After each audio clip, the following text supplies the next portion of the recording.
Hello guys, welcome back to my YouTube channel. This is my new video, and in this video we will do question number 3 and question number 4 of exercise 1.1.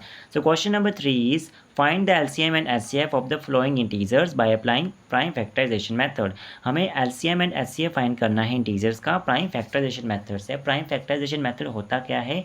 Prime factorisation method का मतलब है हमें integers के prime factors निकालने हैं। ठीक है, तो निकाल लेते हैं। फर्स्ट पार्ट है हमारा 12, 15 एंड 21। 12, 15 एंड 21, तो 12 के हम प्राइम फैक्टर्स निकाल लेते हैं।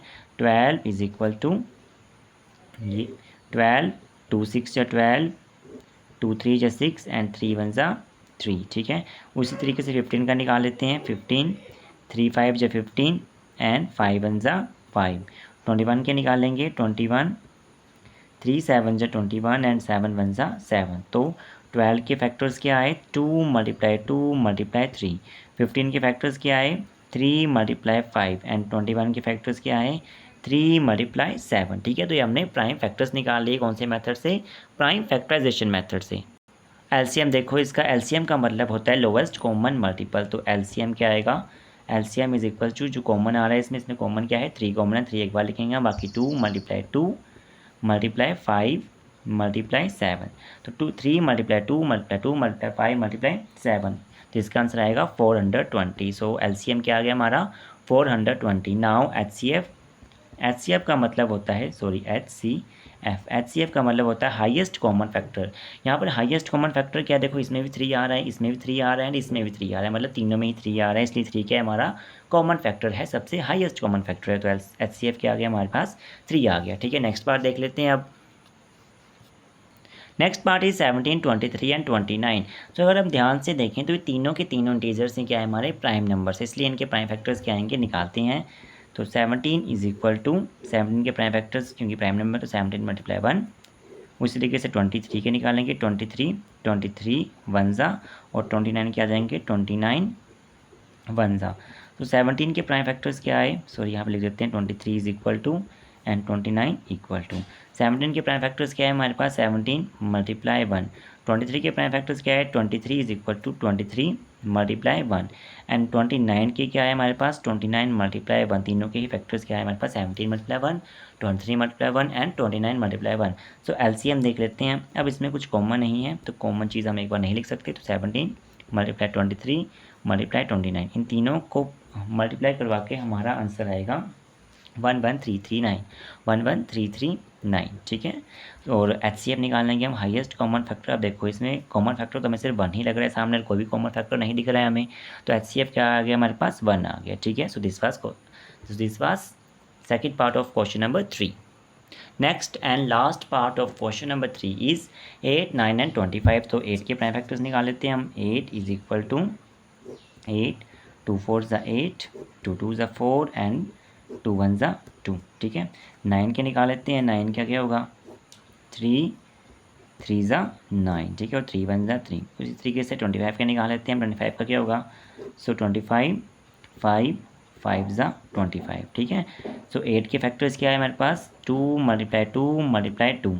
9 के फैक्टर्स क्या है हमारे पास? 3 मल्टीप्लाई 3 एंड 25 के फैक्टर्स क्या है हमारे पास? 5 मल्टीप्लाई 5। ओके, सो एचसीएफ क्या है हमारे पास? एचसीएफ इज इक्वल टू, इसमें कॉमन फैक्टर्स हमें कोई भी नहीं दिख रहा है।